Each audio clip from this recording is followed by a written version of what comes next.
blasts or emails campaign, you can do SendGrid. Is it better to when you're doing a transaction? Is it better to do it through SendGrid or do it through Gmail? I don't know that it really matters. The main thing that you want to kind of consider is it something that I want to track or not? And if it's something you want to track, you need to use SendGrid because we don't have a way to track the Gmail or Outlook messages as they're going out. So like if it's a template of some sort, we have that ability within the templates themselves to see this little graph here. So if I come in here, I can see how many people or how many times this email was sent, how many times was it opened, how many times was it clicked. And if you've got attachments, that can also include attachment clicks. But this showing the chart of who it is, or if I want to see who all received it or whatever, I can do that. This is not available if you're sending it through Outlook or Gmail. In that little chart, if you wanted to look at actually who opened an email, do you have access to that level of detail? Yes. So most of my samples only have me opening it multiple times.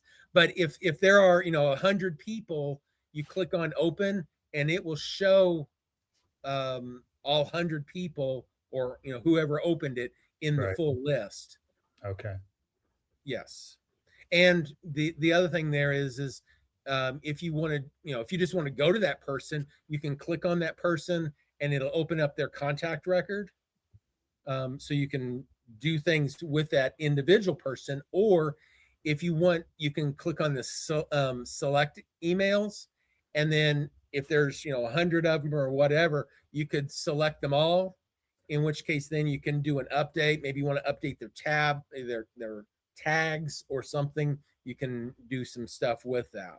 This is one of those things that has been really effective as far as from my seat doing a lot of the marketing pieces. So the ability, and Mark, to that point, sending an email from there would be really helpful. But for you guys, you send out a marketing email. Well, you can look at who opened it. You can look at who clicked on it.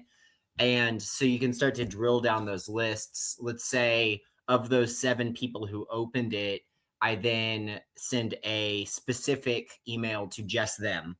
And so that allows you to kind of cull your list, if you will, for the most engaged individuals. So like with what I do for some of our different events, is I will send out 1 or 2 emails to our whole list, and then I'll look to see who's opening them, who's actually clicking on them, and then I'll send out secondary follow-up to those individuals, just so that A, we're not sending content to folks who don't necessarily want it, but then B, we're going to get our most likely engaged individuals. So that's kind of a behavior if you guys are interested as to how you could use that. Cody, I just want to comment on that a little bit, if I may. Because yeah, please. Deciding to use Outlook versus deciding to use something like SendGrid is a kind of hard decision because it depends on how you're going to really use the email. Okay. Like from our point of view, we have all of our contacts also in a mailing program where we send a lot of stuff that's very video heavy. And so that really is good for that. Okay. And you can get all your diagnostics of who opened what, whatever. But if you're using the SendGrid inside of SAM, you can't really work with it in your Outlook. And what I mean by that is like the people in our office, they're going to go and look at their Outlook. They have an email now that comes in that's a contact. They can respond right from there. Okay. And then that email gets diverted to the contact record in SAM, but they can work on it in Outlook if they so choose. Okay. And you can't really do that if you're set up with a SendGrid type of dynamic. You follow what I'm saying there? Yeah, no, that's a really good point. That there's almost two different use cases, if you Yes, will, exactly. for that. We're not doing mass mailing inside of our Mhm. CRM. We've never done that.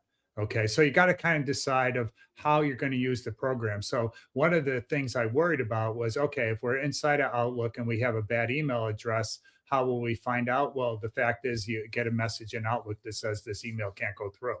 So Mhm. you find that out. The only thing you can't know is who opened the email. But we're making a presumptive case here that people are in our database. We've already communicated with them.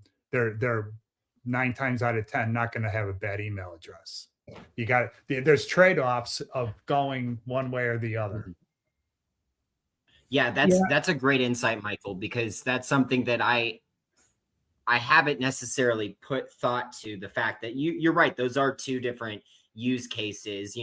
Jose, I know your team does a lot of event marketing, so maybe that is the right use case. We do event marketing, but then Michael, when you're dealing with clients, that's not the right use case. Yeah, but one thing though we are changing a little bit is that we send a lot of so we have like thousands of people in our database. They get an email, but what we're going to start doing now is for a select group of people, which is in the hundreds versus the thousands, we're going to be sending that same email via text message instead, or both ways. We're going to send it out in our Yeah. normal Friday email, and then we're going to send a text message through Twilio because you can send up to like, I don't know, 2,000 or 4,000 emails or text messages a day on a low mixed usage Mhm. case. So that's like plenty. Yeah. you mentioned Twilio. Can you do that? Well, I know we can do text message now and send, I guess, after it gets approved. Yeah, But once you're, can, I can, mean, can we're you can you go inside in Twilio and use the same number to send out, or you have we to what upload a database? so what we decided to do is we have multiple users. We have 3 users currently on the system, and everyone is using the same Twilio number. Okay. And in that case, everyone who's a user can see what the messages are, but then they can also go and use the little gear icon and say, okay, which ones are just mine or Laura's or whoever's they are. Um, that you don't have to do that in Twilio once you get your number all verified. You can just do like I think Mark is showing you you can do a mass send, but I haven't tried it yet. Yeah. But Um, my plan is to try that in the next week or two. Yeah.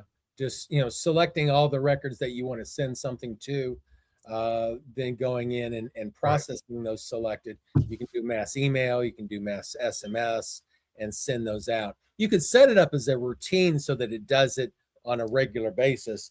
But, this is just a way to, quickly pull up a list of people and send it out in bulk when, kind of So one. like in a use case for us, we'll probably do that for our sphere of influence, which is a subset of our total thing, and be just judicious with it because I just don't want to overwhelm people with it.